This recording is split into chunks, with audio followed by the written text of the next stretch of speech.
Hello, नमस्कार. मी प्रणाली माझ्या मिनी ब्लॉगमध्ये अगदी मनापासून स्वागत करते.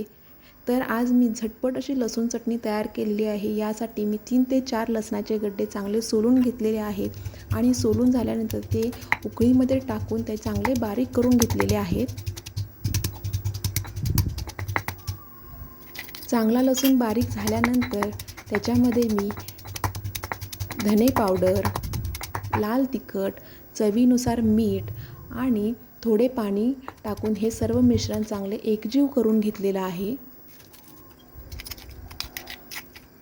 हे मिश्रण मिक्स करून झाल्यानंतर तव्यामध्ये मी तेल गरम करून त्याच्यामध्ये जिऱ्याची फोडणी दिलेली आहे आणि फोडणी दिल्यानंतर हे जे एकजीव केलेलं मिश्रण होतं ते त्या तेलामध्ये टाकलेलं आहे आणि चांगलं मिक्स करून घेतलेलं आहे. अशा प्रकारे आपली झटपट तयार होणारी लसणाची चटणी तयार आहे.